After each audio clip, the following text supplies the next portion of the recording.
Hello, everybody. Welcome for another last day's reflection.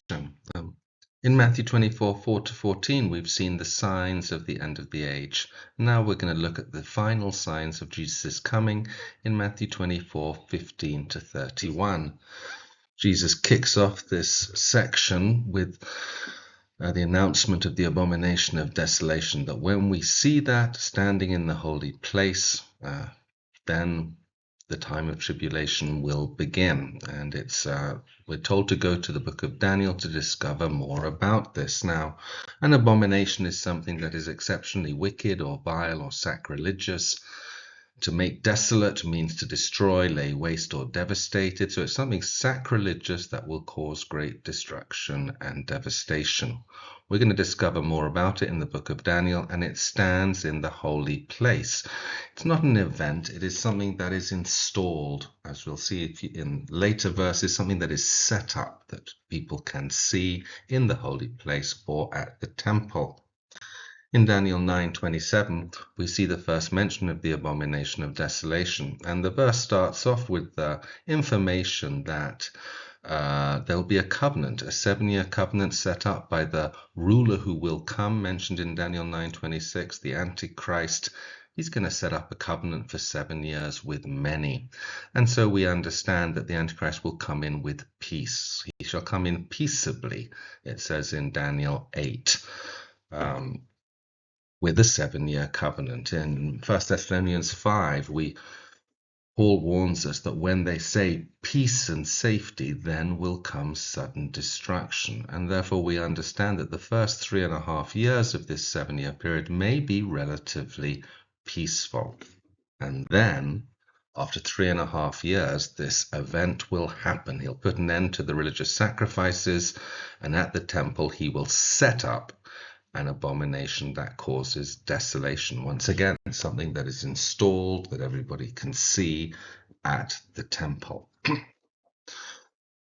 We learn more in Daniel 11:31 that he will desecrate the temple fortress, and then they will set up the abomination that causes desolation. Just a confirmation of what we'd already heard. There'll be a desecration followed by the setting up of the abomination of desolation. What will this abomination of desolation be? Well, we go to 2 Thessalonians 2, which is Paul's description of the Antichrist. It's a real cornerstone passage about the Antichrist. We learn that the Antichrist will be revealed. We don't have to figure out who he is. When the time comes, he will be revealed. He's going to oppose and exalt himself above all that is called God, and he will set himself up, same language, in God's temple, proclaiming himself to be God. So there we have the abomination part there, that he will set himself up for worship in God's temple. And we see the desolation part in another verse, this time in Revelations, where we read of the Antichrist, the beast, and we read there'll be an image of the beast that will be set up, that will speak and cause as many as would not worship the image to be killed. So the abomination part is there, a false image set up for worship, and the desolation part is there. All who refuse to worship the image will be killed. And of course, even more so, all those who do worship the image and take the mark of the beast will suffer greatly at Jesus' return. So these 5 verses teach us about the abomination of desolation. Most especially, it is something that is set up, something that we will see, that will stand in the temple, and that's going to cause this great desolation. What might it look like? Might look something like this. This is a coming exhibition called The Giant. It's a 40 or 50 meter high LED light, computer generated image that moves and speaks and can take the form of different people.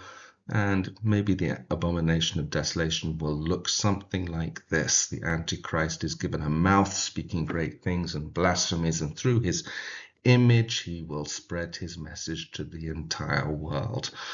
This is the abomination of desolation. I do hope that's helpful, these verses. That'll help you to understand about the abomination of desolation and help you to teach others. May God bless you and keep you called and safe in him during this time.